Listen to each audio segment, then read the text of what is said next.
Hello बच्चों, मैं हूं विशाली मैम और आप सब मेरे साथ कर रहे हैं स्टैंडर्ड 10th की बायोलॉजी। बच्चों, आज हम चैप्टर नंबर 5 लाइफ प्रोसेसेस में ट्रांसपोर्टेशन के बारे में देखने वाले हैं। ठीक है। ट्रांसपोर्टेशन, वैसे आपको ये वर्ड पता है कि ट्रांसपोर्टेशन क्या होता है? किसी भी चीज का या हमारा खुद का एक जगह से दूसरी जगह ट्रांसपोर्ट होके जाना। ट्रांसपोर्ट मतलब कोई चीज यहाँ पर है, उसको उठा के हम कहीं और लेकर जा रहे हैं, किसी और जगह पे जा रहे हैं। So that is called as transportation.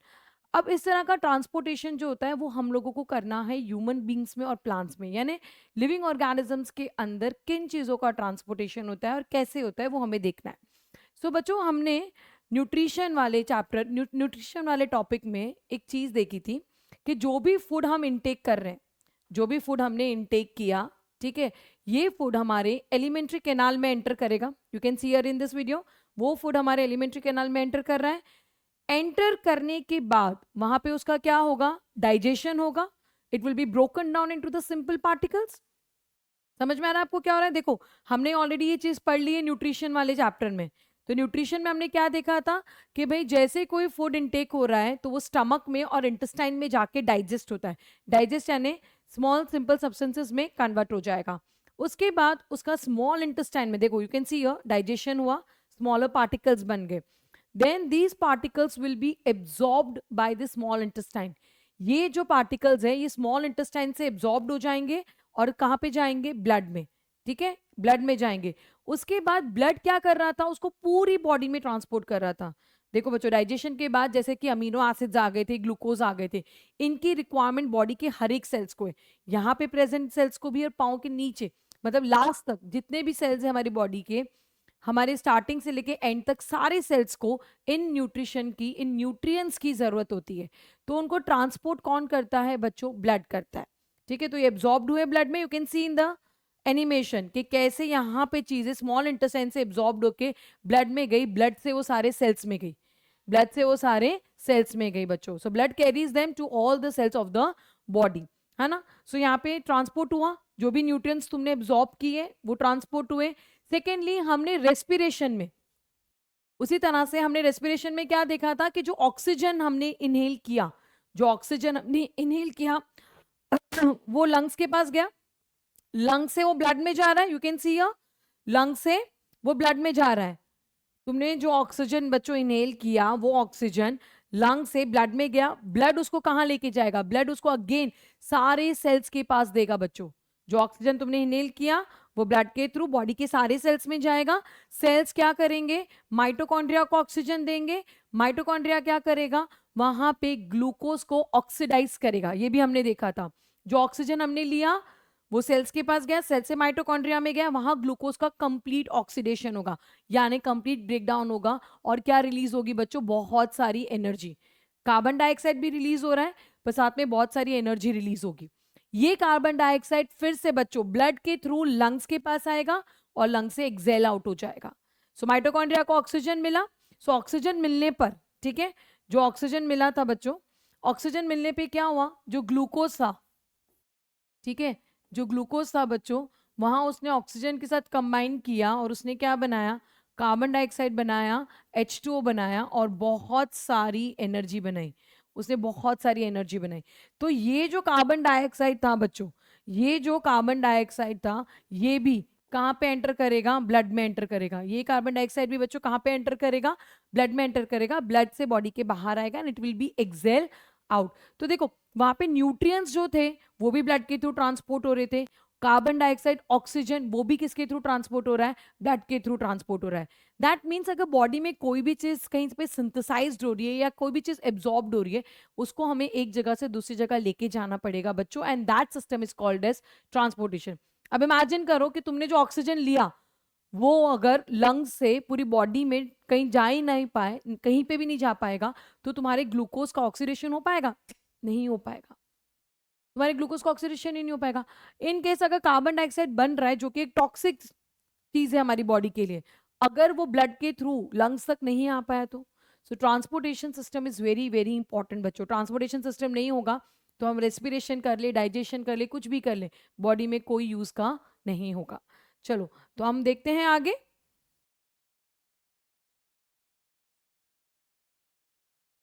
So oxygen that enters the lungs is carried to the cells by the blood, okay, और जो कार्बन डाइऑक्साइड है वो भी कैरी होगा। सो बच्चों इसमें हम देख सकते हैं कि सब्सटेंस सिंथेसाइज्ड और absorbed in one part of the body moves to the other parts of the body. ये भी हमने अभी देखा कि कहीं पे जहाँ पे सब्सटेंस सिंथेसाइज हो रहा है या एब्जॉर्ब्ड हो रहा है वो बॉडी के एक पार्ट में हो रहा है, वहां से वो दूसरे पार्ट में उसको लेके जाया जाएगा, and this process is called as transportation. इसको क्या कहेंगे? ट्रांसपोर्टेशन। एक बॉडी में एक जगह पे कोई चीज सिंथेसाइज हुई है या एब्जॉर्ब्ड हुई है, वो वहां से दूसरे पार्ट में जाएगी बच्चों, इसको हम क्या कहेंगे? ट्रांसपोर्टेशन कहेंगे। ओके, नाउ ट्रांसपोर्टेशन के लिए बच्चों हमें एक मीडियम की जो ट्रांसपोर्टेशन जो है ह्यूमन बींग्स में, उसको हम सर्कुलेशन कहेंगे, और इसके लिए एक मीडियम की जरूरत होती है। इसके लिए हमें किसकी जरूरत होती है? कोई मीडियम की। जैसे अगर तुम्हें यहां से आउट ऑफ इंडिया जाना है, say for example if you want to go to Dubai, तो तुम कैसे जाओगे? एयरवेज के थ्रू जाओगे, दैट इज एरोप्लेन के थ्रू, तो you need a medium, right? या अगर मैं तुमसे कह रही हूँ कि तुम्हें अगर इंडिया में ही कहीं पे एक जगह से दूसरी जगह जाना है, either you can go through airways और you can go through the land transport, जैसे ट्रेन के थ्रू जा सकते हो, बाई रोड जा सकते हो, या you can also go through the waterways. जैसे तुम्हें एक जगह से दूसरी जगह जाने के लिए बच्चों एक मीडियम की जरूरत है, वैसे तुम्हारी बॉडी में भी अगर ग्लूकोज है, ऑक्सीजन है, कार्बन डाइऑक्साइड है, इनको ट्रांसपोर्ट करना है, इनको सर्कुलेट करना है, तो तुम्हें एक मीडियम की जरूरत लगेगी। ओके, हमारी बॉडी में दो ऐसे मीडियम है बच्चों जो सर्कुलेशन में मदद करते हैं, one is blood and another one is lymph. एक ब्लड है और एक लिम्फ है। हमारी बॉडी के ट्रांसपोर्टेशन सिस्टम में जो मीडियम की जरूरत है बच्चों, वो क्या है? Blood and lymph. क्या है? Blood and lymph. हम सबसे पहले ब्लड के बारे में देखेंगे और उसके बाद हम लिम्फ के बारे में देखेंगे। सो लेट्स सी कि ब्लड क्या है बच्चों। सो ब्लड जो होता है बच्चों, वो दो कंपोनेंट से बना हुआ है। ब्लड जो है वो दो कंपोनेंट से बना हुआ है। एक ब्लड में लिक्विड पार्ट होता है और दूसरा ब्लड में सेल्स होंगे। ब्लड में एक लिक्विड पार्ट है, दूसरा ब्लड में क्या है? सेल्स प्रेजेंट है। So you can see red colour blood है। सो ब्लड में दो चीजें, लिक्विड और सेल्स। लिक्विड पार्ट को हम लोग क्या कहेंगे? प्लाज्मा। जो लिक्विड पार्ट है वो प्लाज्मा। यू कैन सी कि येलो कलर का यहाँ पर मैंने उसे कलर क्यों दिया है? बिकॉज प्लाज्मा का जो कलर होता है वो पेल येलो कलर का होता है। जो प्लाज्मा है दैट इज अ लिक्विड, वो पेल येलो कलर का होता है। सो यू कैन सी कि जो ब्लड है, ब्लड के अंदर जो लिक्विड पार्ट है उसको प्लाज्मा कहेंगे। अगेन मेरे साथ, ब्लड में दो चीजें हैं, liquid and cells. Liquid part को हम प्लाज्मा कहेंगे, जो प्लाज्मा है वो पेल येलो कलर का है। दूसरा, ब्लड के अंदर सेल्स होते हैं बच्चों। सेल्स तीन तरह के हैं, RBCs that is red blood cells, जिसकी वजह से हमारे ब्लड का कलर रेड होता है। आरबीसीज जिसका पूरा फुल फॉर्म है रेड ब्लड सेल्स, उसी की वजह से बच्चों हमारे ब्लड का कलर रेड होता है। ओके, नेक्स्ट है डब्ल्यूबीसीज। ठीक है, डब्ल्यूबीसीज के काफी सारे टाइप्स हैं। डब्ल्यूबीसीज के टाइप्स आपको अभी 10th स्टैंडर्ड में तो नहीं करने बच्चों, बट डेफिनेटली जब आप 11th स्टैंडर्ड में आते हो और आप साइंस स्ट्रीम सिलेक्ट करते हो, तब आपको डब्ल्यूबीसीज के टाइप्स भी करने हैं। And the third one, platelets. Platelets are very important बच्चों। ये हमारे ब्लड की क्लॉटिंग में मदद करते हैं। मतलब अगर कभी भी हमें खून कहीं से भी कट लग जाता है, खून निकलता है, तो उस टाइम पे खून को रोकने के लिए जो सेल सबसे इंपॉर्टेंट है वो प्लेटलेट्स है। ठीक है, सो अगर हम बात करें आरबीसीज की, तो आरबीसीज का क्या है बच्चों? रेड ब्लड सेल्स है। आरबीसीज का फुल फॉर्म क्या है? Red blood cells. आरबीसी का फुल फॉर्म है रेड ब्लड सेल्स। ठीक है, डब्ल्यूबीसीज का फुल फॉर्म क्या हो गया? White blood cells. डब्ल्यूबीसीज का फुल फॉर्म क्या हो गया? White blood cells. Okay, red blood cells जो रहते हैं वो ऑक्सीजन कार्बन डाइऑक्साइड के ट्रांसपोर्ट में मदद करते हैं। जो रेड ब्लड सेल्स हैं वो ऑक्सीजन कार्बन डाइऑक्साइड के ट्रांसपोर्ट में मदद करेंगे। ये जो डब्ल्यूबीसीज होते हैं इनको हम सोल्जर्स भी बोलते हैं। ठीक है, ये हमारे बॉडी के सोल्जर्स है, ये फाइटिंग में मदद करते हैं बच्चों। और जो प्लेटलेट्स है ये ब्लड क्लॉटिंग में मदद करते हैं। ये जो प्लेटलेट्स हैं ये किस में मदद करते हैं बच्चों? ब्लड क्लॉटिंग में। So they help in blood clotting. ये ब्लड को क्लॉट करने में यानी खून को जमाने में मदद करते हैं। ओके, सो आपका अगेन याद रखना, ब्लड में दो पार्ट्स हैं, लिक्विड एंड सेल्स। लिक्विड जिसको हम प्लाज्मा कहते हैं, पेल येलो कलर का है। सेल्स जो कि तीन तरह के, red blood cells, white blood cells and the platelets. Okay, now हम देखते हैं कि प्लाज्मा का क्या फंक्शन है। ओके, अब हम देखेंगे बच्चों प्लाज्मा का क्या फंक्शन है। सो प्लाज्मा इन सब चीजों के ट्रांसपोर्ट में मदद करता है। जो प्लाज्मा है बच्चों वो इन सब चीजों के ट्रांसपोर्ट में मदद कर रहा है। किन सब चीजों के?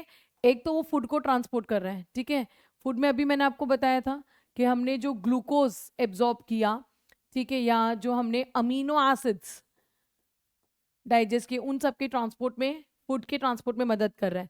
उसके अलावा कार्बन डाइऑक्साइड के ट्रांसपोर्ट में वो भी हमने देखा रेस्पिरेशन के थ्रू।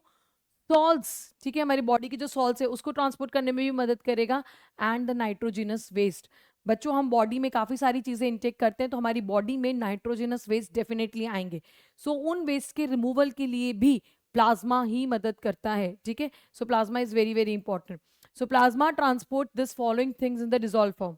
एक हो गया फूड, कार्बन डाइऑक्साइड, दूसरा salts and nitrogenous waste. Okay, चलो नेक्स्ट, ये हो गया, हमने प्लाज्मा का फंक्शन देख लिया। अब इसके बाद हम देखेंगे बच्चों the features of N efficient transport system.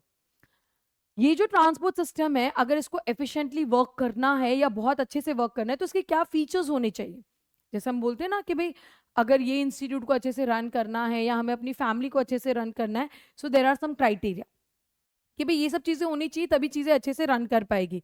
तो एक एफिशिएंट ट्रांसपोर्ट सिस्टम के लिए, एक एफिशिएंट ट्रांसपोर्ट सिस्टम के लिए क्या क्या होना चाहिए बच्चों। तो एफिशिएंट ट्रांसपोर्ट सिस्टम के लिए एक तो होना चाहिए पंपिंग ऑर्गन। क्या होना चाहिए, पंपिंग ऑर्गन। तो ये पंपिंग ऑर्गन क्या है बच्चों, हार्ट। ये पंपिंग ऑर्गन क्या है, हार्ट, ठीक है। सो हार्ट है, उसके बारे में हम देखेंगे कि हार्ट का स्ट्रक्चर क्या है। तो पंपिंग ऑर्गन हार्ट हो गया, तो हमें देखना है कि जो हार्ट है वो कैसे पूरे ब्लड को पूरे बॉडी में ट्रांसपोर्ट करेगा, आई मीन पंप करेगा एक्चुअली वो। तो फिर वो जो ब्लड को पंप कर रहा है तो उसके लिए हमें ट्यूब्स चाहिए जो ब्लड को ट्रांसपोर्ट करेंगे। तो बच्चों इसमें हम लोग ब्लड वेसल्स के बारे में देखेंगे। तो पहले हम लोग हार्ट के बारे में देखेंगे जो कि पंपिंग ऑर्गन है, दूसरा हम ब्लड वेसल्स के बारे में देखेंगे, तीसरा हमें एक सिस्टम चाहिए जो कभी भी हमारी बॉडी में कुछ डैमेज हो जाता है तो उसको रिपेयर करने के लिए चाहिए। तो यहाँ पर हम प्लेटलेट्स के बारे में देखेंगे, यहाँ पर हम प्लेटलेट्स के बारे में देखेंगे। सो एक एफिशिएंट ट्रांसपोर्ट सिस्टम के लिए क्या क्या होना चाहिए, एक तो पंपिंग ऑर्गन होना चाहिए। हमारा पंपिंग ऑर्गन क्या है, हार्ट। दूसरा, हार्ट जब ब्लड को पंप कर रहा है तो उसको ट्रांसपोर्ट करने के लिए ट्यूब्स चाहिए, तो हम ब्लड वेसल्स के बारे में देखेंगे, that's the second part. And the third thing, अगर हमारे बॉडी में कोई भी कभी भी डैमेज हो रहा है तो बच्चों उसको रिपेयर करने के लिए वी नीड अ सिस्टम, जहां पे हम प्लेटलेट्स के बारे में देखने वाले हैं।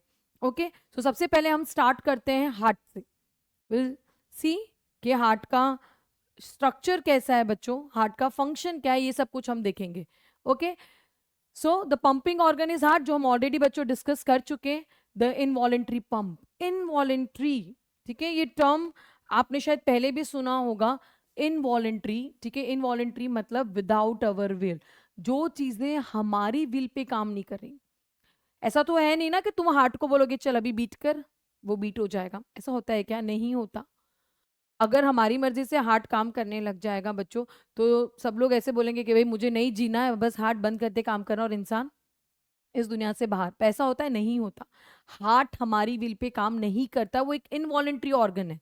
अब जैसे हैंड्स है, ठीक है, अब हैंड्स मुझे कभी भी मूव करना है तो ये मेरी विल पे काम करते हैं। आपके हैंड्स आपकी विल पे काम करते हैं, ठीक है। आपको जब बोलना है तो वो भी आपकी विल पे होगा, आपको बोलना है तो आप बोलोगे, नहीं बोलना है तो नहीं बोलोगे। तो जो चीजें हमारे कंट्रोल में होती है उसके लिए हम वर्ड यूज करते हैं वॉलेंट्री, उसके लिए हम क्या वर्ड यूज करते हैं, वॉलेंट्री। और जो चीजें हमारे कंट्रोल में नहीं होती उसके लिए हम वर्ड यूज करते हैं इनवॉलेंट्री। तो हार्ट एक इनवॉलेंट्री ऑर्गन है। वैसे भी हमारे ज्यादातर ऑर्गन्स बच्चों इनवॉलेंट्री होते हैं, वो हमारी विल पे काम नहीं करते हैं, ठीक है। जब उनको काम करना है वो उसी टाइम पर काम करेंगे। सो हार्ट एक इनवॉलेंट्री ऑर्गन है। चलो आगे देखते हैं। हार्ट इनवॉलेंट्री होने के साथ साथ बच्चों जो हार्ट है वो एक मस्क्यूलर ऑर्गन है। जो हार्ट है वो क्या है, एक मस्क्यूलर ऑर्गन है। दैट मीन्स वो पूरा मसल से बना हुआ है, हार्ट पूरा मसल से बना है। और हार्ट की साइज क्या है बच्चों, हार्ट की जो साइज है वो ह्यूमन फिस्ट के जितना है। ह्यूमन फिस्ट मतलब तुम्हारी मुट्ठी के जितना है हार्ट।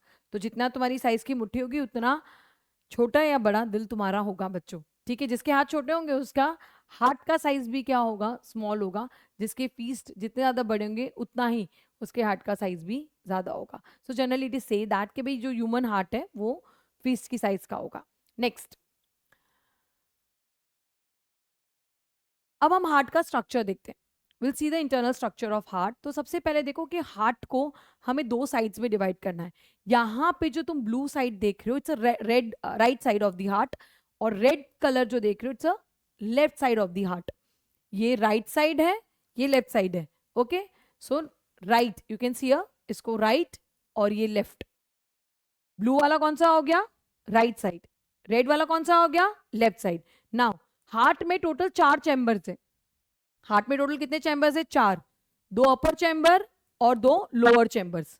ठीक है, देखो फिर से, हार्ट में कितने चैम्बर्स है? 2 चैम्बर्स है, 2 अपर चैम्बर्स और 2 लोअर चैम्बर्स। ठीक है, जो अपर चैम्बर्स है बच्चों उसको हम क्या कहेंगे? एट्रियम। जो अपर चैम्बर्स है उसको हम क्या कहेंगे? एट्रियम या atria. You can use this word atria. Atria is plural. दोनों चैम्बर्स के अगर हम साथ में बात करते हैं तो we use a word atria. Atria plural word है और एट्रियम वो सिंगुलर वर्ड है। एट्रियम सिंगुलर वर्ड है, तो आर्टीरिया, इन दोनों को हम आर्टीरिया बोलेंगे। और लोअर वाले को हम क्या कहेंगे? वेंट्रिकल्स। वेंट्रिकल्स प्लूरल हो गया, वेंट्रिकल सिंगुलर हो गया। ठीक है, अगेन हार्ट को हम क्या कर रहे हैं? 2 पार्ट्स में डिवाइड कर रहे हैं, right side and left side. जो ब्लू कलर से दिख रहा है वो राइट साइड है, रेड वाला जो दिख रहा है वो लेफ्ट साइड है। हार्ट में टोटल 4 चैम्बर्स हैं, 2 अपर और 2 लोअर।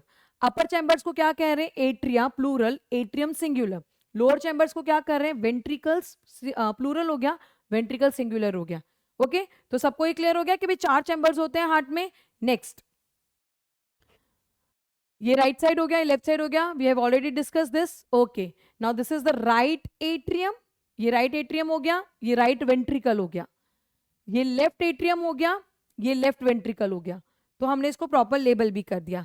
नाउ जो एट्रियम और वेंट्रिकल्स है बच्चों, जैसे ये राइट साइड है और ये राइट साइड का एट्रियम है, ये राइट साइड का वेंट्रिकल है। ये राइट साइड का एट्रियम है, ये राइट साइड का वेंट्रिकल है। ये लेफ्ट साइड का एट्रियम है, लेफ्ट साइड का वेंट्रिकल है। इनके बीच में बच्चों you can see here, see ये जो दिख रहा है ये इस तरह से there is a valve like structure. ठीक है, ये वाल्व है, ये वाल्व है, you can see here. Valve क्या होते हैं बच्चों? दरवाजे की तरह होते हैं। ठीक है, वो दरवाजे की तरह काम करते हैं वाल्व। तो जब यहां से ब्लड यहां जाने को होगा, जब एट्रियम से ब्लड वेंट्रिकल्स में जाएगा, जब एट्रियम से वर्ड जो ब्लड है वो वेंट्रिकल्स में जाएगा, तब ये वाल्व्स ओपन हो जाते हैं, तब ये वाल्व्स ओपन हो जाते हैं। ठीक है, फिर जब ब्लड नीचे पूरा वेंट्रिकल्स में आता है ना, तो ये वाल्व बंद हो जाएंगे। ये वाल्व्स जो होते हैं वो दरवाजे की तरह है बच्चों। जब एट्रियम से ब्लड वेंट्रिकल में आएगा, जब एट्रियम से ब्लड वेंट्रिकल में आएगा, तब ये वाल्व्स यानी दरवाजे खुल जाएंगे। ठीक है, जब ब्लड वेंट्रिकल में आ जाएगा तो ये दरवाजे यानी वाल्व्स बंद हो जाएंगे। क्यों? ताकि बैकफ्लो नहीं हो। जो ब्लड है, जो ब्लड एक बार वेंट्रिकल में आ गया, जो ब्लड एक बार वेंट्रिकल में आ गया, वो फिर से रिवर्स नहीं जाना चाहिए, वो ब्लड फिर से रिवर्स नहीं जाना चाहिए। ठीक है, तो वाल्व्स का एक ही काम है, वो ध्यान में रखना, to prevent backflow of the blood. Valves का क्या काम है? To prevent backflow of the blood. वो एकदम दिमाग में फिट कर लेना। वाल्व्स कैसे होते हैं? दरवाजे की तरह होते हैं, वो भी याद रखना। ठीक है, चलो विल सी। यहाँ पे हम देखते हैं उसको एनिमेटेड फॉर्म में। सो देखो ये है तुम्हारे, this opening is guarded by valve, we have already discuss this. So देखो ये रे वाल्व्स, यहाँ पे आपको हाईलाइट करके दिखाया हुआ है valves. Next, the valves prevent the backflow of the blood, that is they allow the blood to flow only in one direction. We already see this thing, we have already saw this thing कि जो valves होते हैं वो सिर्फ blood का flow एक ही direction में करते हैं, वो बैक फ्लो होने नहीं देंगे। तो प्लीज valves का फंक्शन सब याद रखेंगे, कोई भूलेगा नहीं। Okay, next, the right side of the heart deals with deoxygenated blood. ठीक है, अब देखो यहाँ पे क्या लिखा हुआ है कि जो राइट साइड है, यहाँ पे जो ब्लड है वो डीऑक्सीजनेटेड है। डीऑक्सीजनेटेड मतलब क्या होता है बच्चों? कि इसमें ऑक्सीजन का कंसंट्रेशन कम होगा और कार्बन डाइऑक्साइड का कंसंट्रेशन ज्यादा होगा। इसमें ऑक्सीजन का कंसंट्रेशन कम होगा और कार्बन डाइऑक्साइड का कंसंट्रेशन क्या होगा? ज्यादा होगा। डीऑक्सीजनेटेड, डीऑक्सीजनेटेड मतलब ऑक्सीजन नहीं है, कम है। देखो जीरो वाली सिचुएशन कभी नहीं होती, ऐसा कभी नहीं होगा कि ब्लड में ऑक्सीजन जीरो है। डीऑक्सीजनेटेड मतलब एक्चुअली वो वर्ड का मीनिंग यही है कि उसमें ऑक्सीजन नहीं है, बट कभी भी जीरो ऑक्सीजन नहीं होगा। There will be some amount of oxygen will always be present, लेकिन उसमें कार्बन डाइऑक्साइड का कंसंट्रेशन क्या है? ज्यादा है, इसलिए हम उसको डीऑक्सीजनेटेड कह रहे हैं।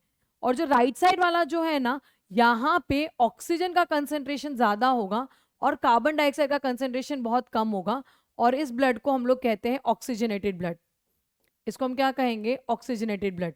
और जनरली ऑक्सीजनेटेड ब्लड को हम हमेशा रेड कलर से रिप्रेजेंट करते हैं और डीऑक्सीजनेटेड ब्लड को हम लोग ब्लू कलर से रिप्रेजेंट करते हैं। ठीक है, अगेन देखो, जो राइट साइड है ब्लड का, जो राइट साइड है हार्ट का, वो डीऑक्सीजनेटेड ब्लड कैरी करेगा। Right side deoxygenated blood carry करेगा, left side oxygenated blood carry करेगा। डीऑक्सीजनेटेड में ऑक्सीजन कम, कार्बन डाइऑक्साइड ज्यादा, ऑक्सीजनेटेड में ऑक्सीजन ज्यादा, कार्बन डाइऑक्साइड कम। चलो आगे देखें।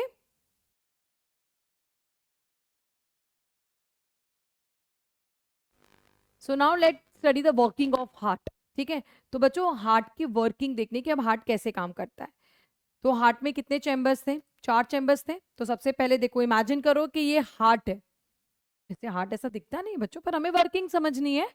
इससे आपको बहुत अच्छे से वर्किंग समझ में आ जाएगी इस एनिमेशन से। सो समझना कि कैसे हार्ट काम कर रहा है। तो हार्ट में 4 चैम्बर्स होते हैं। Okay, this is the first chamber, second chamber, third and the fourth chamber. First chamber का क्या नाम है? Right atrium. ठीक है, फर्स्ट चैम्बर का राइट एट्रियम, ये right ventricle, left atrium and left ventricle. ठीक है, सो ये 4 चैम्बर्स हो गए हार्ट के। हार्ट में 4 चैम्बर्स थे ना, 2 अपर 2 लोअर, अपर वाले एट्रियम, लोअर वाले ventricles. Right atrium, right ventricle, left atrium and left ventricles. Okay, labelling सबको क्लियर है? नेक्स्ट, अब क्या होगा कि हमारे बॉडी का पूरा डीऑक्सीजनेटेड ब्लड, हमारी बॉडी से जो भी कार्बन डाइऑक्साइड रिच ब्लड जो होता है वो वेन्स कैरी करेंगे। ठीक है, वो वेन्स लेकर आएंगे और वेना कावा के थ्रू पोर करेंगे इनटू द राइट एट्रियम। ठीक है, देखो यहाँ पे ये वेना कावा है। व्हाट इज वेना कावा? व्हाट इज वेना कावा? It's a largest when. ठीक है, ये लार्जेस्ट वेन है। हमारी बॉडी की छोटी छोटी वेन्स को कनेक्ट करके जो एकदम मोटी वाली वेन बनती है ना बच्चों, that is vena cava, that is vena cava. Okay, so हमारी पूरी बॉडी से जो डीऑक्सीजनेटेड ब्लड है वो कौन कैरी करेगा? वेन्स। कौन कैरी करेगा? वेन्स। ये वेन्स फिर ये ब्लड किसको दे देगी? वेना कावा को। किसको दे देंगे? वेना कावा को। और वेना कावा क्या करेगा? वेना कावा ये ब्लड को पोर करेगा इनटू द राइट एट्रियम। किसमें पोर करेगा? राइट एट्रियम में। देखो ये जो आपको व्हाइट कलर से दिख रहा है, सो ये व्हाइट कलर का एक्चुअली ब्लड है। तो ये वेना कावा है, ग्रीन कलर से जो आपको दिख रही है ये वेना कावा है। ये देखो ब्लड पोर किया है इसने राइट एट्रियम में, तो राइट एट्रियम में पूरा ब्लड आ गया। ठीक है, अब राइट एट्रियम से ब्लड जाएगा राइट वेंट्रिकल में, वाल्व्स के थ्रू डेफिनेटली। तो राइट एट्रियम से ब्लड जा रहा है राइट वेंट्रिकल में थ्रू वाल्व्स, तो वाल्व्स ओपन होंगे और राइट एट्रियम में ब्लड आ गया। देखो अभी तक कहाँ पे ब्लड था? राइट एट्रियम में था, अब कहाँ आ गया ब्लड? राइट वेंट्रिकल में आ गया। देखो राइट वेंट्रिकल में आ गया blood, right atrium, right ventricle. So this is how the blood flows. देखो अगेन याद रखना, भूलना नहीं, हमारी बॉडी से सारा डीऑक्सीजनेटेड ब्लड वेन्स ने कैरी किया। वेन्स कलेक्ट होकर एक मोटी वेन बनाती है जिसका नाम है वेना कावा। वेना कावा ने ये ब्लड पोर किया into the right atrium, right atrium से ये ब्लड गया राइट वेंट्रिकल में। अब राइट वेंट्रिकल से बच्चों ये ब्लड जाएगा, ठीक है, पल्मोनरी आर्टरी के थ्रू लंग्स में। राइट वेंट्रिकल से ये ब्लड को कौन कैरी कर रहा है? Pulmonary artery. This is a pulmonary artery. Pulmonary word जो है ना वो लंग से रिलेटेड है बच्चों। पल्मोनरी वर्ड जो है वो लंग से रिलेटेड आता है। तो जब भी वर्ड पल्मोनरी सुनोगे ना तो समझ जाना कि लंग्स की बात हो रही है। तो पल्मोनरी आर्टरी क्या करेगी? ये राइट वेंट्रिकल का जो डीऑक्सीजनेटेड ब्लड है वो लेके कहाँ जाएगी? देखो यहाँ लेबल क्या है? Pulmonary artery. वो लेके जाएगी लंग्स में। सो यू कैन सी हियर कि लंग्स के पास ब्लड जा रहा है। ओके, तो यहाँ पे ब्लड फिल हो गया। ओके, नाउ लंग्स में क्या होगा? कार्बन डाइऑक्साइड और ऑक्सीजन का एक्सचेंज होगा। We have already seen that in respiration कि लंग्स में एल्वियोलर सरफेस पर ऑक्सीजन और कार्बन डाइऑक्साइड का एक्सचेंज होता है। तो यहाँ पे ऑक्सीजन और कार्बन डाइऑक्साइड का एक्सचेंज हो जाएगा। ओके, तो देखो यहाँ पे ब्लड रेड कलर का हो गया, that means oxygenated blood. Okay, now these oxygenated blood will be carried by pulmonary veins. Pulmonary veins जो है ये लंग्स से ऑक्सीजनेटेड ब्लड लेकर आएगी और कहाँ पे पोर कर रहे हैं? Into the left atrium. तो देखो लेफ्ट एट्रियम में पूरा रेडिश कलर का ब्लड आ चुका है। लेफ्ट एट्रियम में वाल्व्स के थ्रू ये ब्लड कहाँ जाएगा? लेफ्ट वेंट्रिकल में। ठीक है, वाल्व्स के थ्रू कहाँ जाएगा? लेफ्ट वेंट्रिकल में। सो ये ब्लड आ गया लेफ्ट वेंट्रिकल में बच्चों, देखना क्लियर? समझ में आ रहा है ना? तो देखो अगेन विल रिवाइज। पूरी बॉडी में से डीऑक्सीजनेटेड ब्लड वेना कावा के थ्रू राइट एट्रियम में आया, राइट एट्रियम से राइट वेंट्रिकल में गया। यहां से पल्मोनरी आर्टरी के थ्रू ब्लड गया लंग्स में, लंग्स में उसने ऑक्सीजन लिया, कार्बन डाइऑक्साइड रिलीज किया, पल्मोनरी वेन्स के थ्रू लेफ्ट एट्रियम में आया, लेफ्ट एट्रियम से लेफ्ट वेंट्रिकल में, अब लेफ्ट वेंट्रिकल से वो एओटा के थ्रू, मतलब सबसे लार्जेस्ट आर्टरी का नाम है एओटा, जैसे लार्जेस्ट वेन का नाम था वेना कावा, वैसे लार्जेस्ट आर्टरी का नाम है एओटा। सो एओटा के थ्रू अब ये जो है वो पूरी बॉडी में ट्रांसपोर्ट होगा। सो दिस इज द एओटा, ठीक है, ये एओटा है। एओटा के थ्रू ये जो ब्लड है वो पूरी बॉडी में ट्रांसपोर्ट होगा। देखो यू कैन सी दैट पूरी बॉडी में ट्रांसपोर्ट हुआ। So this is how the circulation takes place in a human beings, ठीक है। ब्लड सर्कुलेशन एक ह्यूमन बींग में या किसी भी मेमल्स में जिनके पास भी 4 चैम्बर हार्ट है उनमें इस तरह से सर्कुलेशन होगा।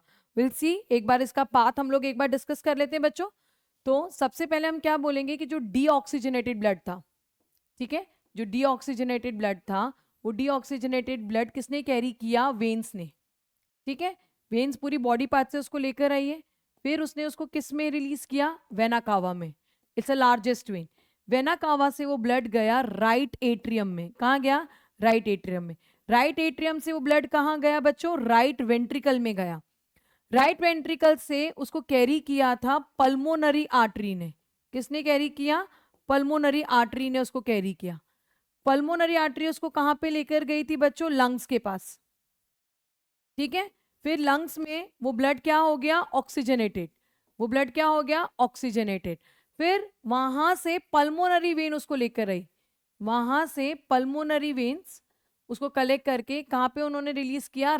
लेफ्ट एट्रियम में। कहाँ पे रिलीज किया? Left atrium. लेफ्ट एट्रियम से कहाँ गया? लेफ्ट वेंट्रिकल में गया। ओके, लेफ्ट वेंट्रिकल से बच्चों वो एओटा में गया, और एओटा से वो आर्टरीज के थ्रू, आर्टरीज के थ्रू पूरी बॉडी में, पूरी बॉडी में, ठीक है, पूरी बॉडी में अगेन फिर डीऑक्सीजनेटेड ब्लड आ जाएगा। सो this is circulation of heart, sorry blood. Heart का सर्कुलेशन नहीं होता, ब्लड का सर्कुलेशन होता है। तो yes, it's a circulation of blood. तो कैसे हुआ समझ में आ गया? पूरी बॉडी से डीऑक्सीजनेटेड ब्लड वेन्स ने कलेक्ट किया, वेना कावा में डाला, वेना कावा से राइट एट्रियम में, राइट एट्रियम से राइट वेंट्रिकल में, वहां से पल्मोनरी आर्टरी में, पल्मोनरी आर्टरी से लंग्स में, लंग्स से ऑक्सीजनेटेड ब्लड पल्मोनरी वेन्स के थ्रू लेफ्ट एट्रियम में, लेफ्ट एट्रियम से लेफ्ट वेंट्रिकल में, एओटा के थ्रू, आर्टरीज के थ्रू पूरी बॉडी में जाएगा। तो बच्चों यहां पर जो ब्लड है वो 2 बार एंटर कर रहा है। यहां पे जो ब्लड है वो हार्ट में 2 बार एंट्री कर रहा है, 2 बार एंटर कर रहा है ना। देखो एक यहां पे एंट्री, एक यहां पे एंट्री हो रही है, और दूसरी तुम्हारी यहां पे एंट्री हो रही है। मैं जो 1-1 लिख रही हूं, ठीक है, I write 1A and 1B, so you will understand 1A and 1B, मतलब यहाँ 2 बार एंट्री हो रही है, हार्ट में ब्लड की 2 बार एंट्री हो रही है, और एग्जिट भी 2 बार हो रही है। 2A लिख रही हूँ यहाँ पर मैं, या 2B लिख रही हूँ, एग्जिट भी 2 बार हो रही है। सो हार्ट में ब्लड 2 बार एंटर करता है, 2 बार एग्जिट करता है बच्चों। इसको हम लोग कहते हैं डबल सर्कुलेशन। इसको हम क्या कहेंगे? Double circulation. Double circulation. Heart में ब्लड की एंट्री 2 बार हो रही है, ब्लड की एग्जिट 2 बार हो रही है, 2 बार एंट्री 2 बार एग्जिट। इस तरह के सर्कुलेशन को हम लोग क्या कहेंगे बच्चों? Double circulation. इसको क्या कहेंगे हम लोग? Double circulation. Okay, one more thing, आपका ये वाला जो पाथवे है, ठीक है, कौन सा वाला पाथवे? राइट एट्रियम से लेकर, ठीक है, या आपका यहां से, सॉरी, लेफ्ट राइट, ये जो राइट वेंट्रिकल, देखो यहां से शो करती हूँ मैं, ये जो राइट वेंट्रिकल से लेकर ये वाला जो पाथवे है, ठीक है, जो मैंने ब्लू कलर से लाइंड अप किया है बच्चों, ये वाला जो पाथवे है, ठीक है, जो राइट वेंट्रिकल से लेकर लेफ्ट वेंट्रिकल तक जा रहा है, ये लंग से रिलेटेड है, तो इसको हम लोग बोलते हैं पल्मोनरी सर्कुलेशन। इसको हम क्या कहेंगे? Pulmonary circulation. इसको पल्मोनरी सर्कुलेशन कहेंगे, ठीक है।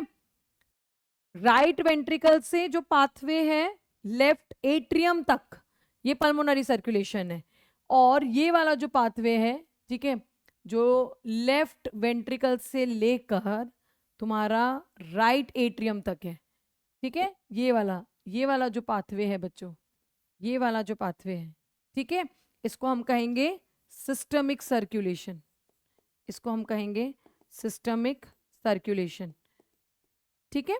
तो हमारा डबल सर्कुलेशन समझ में आ गया, 2 बार एंट्री 2 बार एग्जिट, उसको डबल सर्कुलेशन बोलते हैं।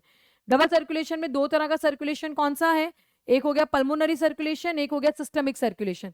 पल्मोनरी सर्कुलेशन में राइट वेंट्रिकल से लेके जो पाथवे है तुम्हारा लेफ्ट एट्रियम तक, वो पल्मोनरी में आएगा, मतलब लंग्स वाला, ठीक है। लेफ्ट वेंट्रिकल से लेके जो पूरा पाथवे है टिल द राइट एट्रियम, वो वाला जो सर्कुलेशन है जो बॉडी पार्ट से रिलेटेड है, उसको सिस्टमिक सर्कुलेशन कहेंगे। ओके, तो मैमल्स में और बर्ड्स में डबल सर्कुलेशन बच्चों देखने को मिलता है।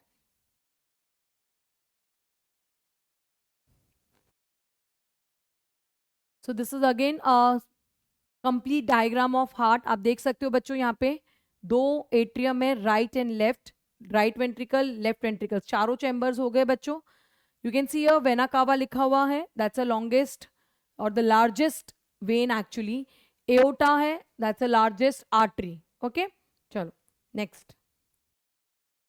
Now different types of circulation है बच्चों, तो हम लोग मैमल्स में और बर्ड्स में ऑलरेडी देख चुके हैं, ये हम लोग ऑलरेडी देख चुके हैं बच्चों, ये वाला सर्कुलेशन है ना। मैंने आपको ये समझाया था, आपका ये 4 चैम्बर्स हो गए हैं। ब्लू वाला जो है वो लेफ्ट साइड है, राइट साइड है, रेड वाला जो है वो तुम्हारा लेफ्ट साइड है। You can see right atrium right ventricle, ये left atrium left ventricle. Okay, यहां पर हमने देखा था कि जब ब्लड राइट वेंट्रिकल से, you can see the blue one, हाँ ब्लू वन जो है वो राइट वेंट्रिकल से, ये वाला पाथवे देखो पूरा, ये यहां से यहां तक है ना, पल्मोनरी सर्किट है, ये मैंने ऑलरेडी आपके साथ डिस्कस किया। ओके, अब दूसरा वाला देखें हम, यहां से ये यहां से यहां तक वाला जो है, that's a systemic circuit, that is systemic circulation, है ना। सो मैमल्स और बर्ड्स में डबल सर्कुलेशन होता है। And mammals and birds are warm blooded animals बच्चों। वार्म ब्लडेड क्या होते हैं, जो ऑर्गेनिजम्स अपने बॉडी का टेम्परेचर कंट्रोल कर सकते हैं, मतलब मेंटेन कर सकते हैं। हमारा बॉडी टेम्परेचर है 37.5 डिग्री सेल्सियस, ठीक है, उसके अराउंड हमारे बॉडी का टेम्परेचर रहता है। सो हमें इतनी कैपेसिटी है कि हम अपने इंटरनल बॉडी टेम्परेचर को रेगुलेट कर सकते हैं। बाहर का टेम्परेचर कोई भी हो, हमें उससे कोई लेना देना नहीं है, हमें अपने अंदर का बॉडी टेम्परेचर क्या करना है, मेंटेन करना है। तो जो लोग उसको मेंटेन कर सकते हैं उसे हम कहते हैं वार्म ब्लडेड एनिमल्स। अब मेंटेन करने के लिए बच्चों बहुत सारी एनर्जी लगती है, जो थर्मो रेगुलेशन है, इसको थर्मो रेगुलेशन बोलते हैं। बॉडी के टेम्परेचर को मेंटेन करने के लिए बहुत एनर्जी चाहिए। एनर्जी के लिए तुम्हें क्या चाहिए रहेगा, बहुत सारा ऑक्सीजन चाहिए रहेगा। एटीपी कैसे बनेगी, रेस्पिरेशन वाला टॉपिक याद करो, ऑक्सीजन ही है जो ग्लूकोज को कंप्लीट ब्रेक डाउन करेगा, बहुत सारी एनर्जी रिलीज करेगा। तो तुम्हें बहुत सारी एनर्जी चाहिए, बहुत सारी एनर्जी के लिए बहुत सारा ऑक्सीजन चाहिए, और बहुत सारे ऑक्सीजन के लिए तुम्हें ऐसा सिस्टम चाहिए जहां ऑक्सीजनेटेड और डीऑक्सीजनेटेड ब्लड मिक्स ना हो, और वो मैमल्स में होता है। सिर्फ और सिर्फ मैमल्स में ये सिस्टम है बच्चों, जहां ऑक्सीजनेटेड और डीऑक्सीजनेटेड ब्लड को कंप्लीटली सेपरेट रखा जाता है, क्योंकि हमें बहुत सारा ऑक्सीजन चाहिए। क्यों चाहिए, क्योंकि हमें बहुत सारी एनर्जी चाहिए। क्यों चाहिए एनर्जी, क्योंकि हमें अपने बॉडी का टेम्परेचर मेंटेन करना है। So this is a very important reason that could be asked in your exam, कि मैमल्स में ऑक्सीजनेटेड और डीऑक्सीजनेटेड ब्लड को सेपरेट क्यों रखा जाता है। ओके, चलो अब हम देखते हैं दूसरे ऑर्गेनिज्म में कितने चैम्बर्स हार्ट है। सो फिशेस की अगर बात करें तो बच्चों फिश में सिर्फ 2 चैम्बर्स हार्ट होता है, only 2 chamber heart is there. One is atrium, one is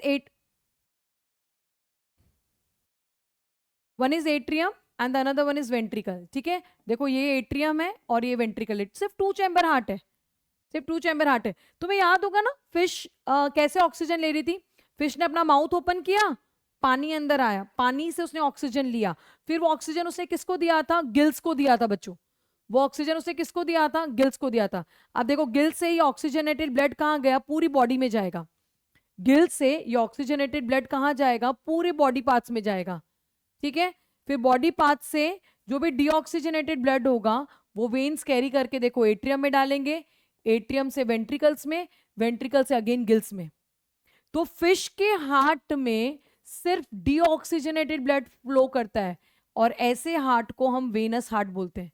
ऐसे हार्ट को हम क्या बोलते हैं बच्चों, वेनस हार्ट। फिश में 2 ही चैम्बर हार्ट है, एक एट्रियम एक वेंट्रिकल्स।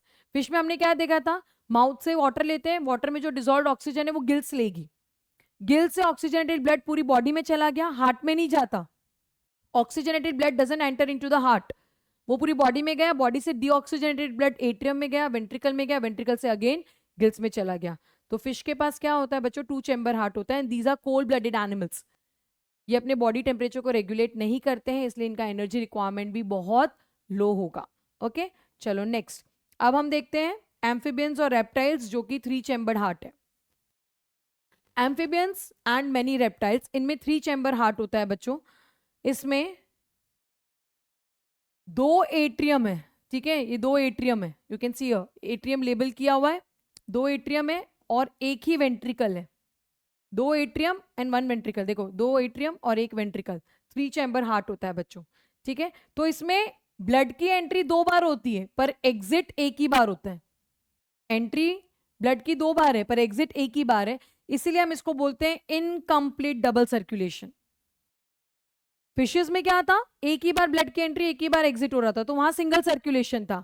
यहां 2 बार एंट्री है लेकिन एग्जिट एक ही बार है, तो इसको बोलेंगे इनकम्प्लीट डबल सर्कुलेशन। और ये भी कोल्ड ब्लडेड एनिमल्स है बच्चों, इसीलिए इसमें mixing of oxygenated deoxygenated blood हो जाता है and it doesn't matter a lot.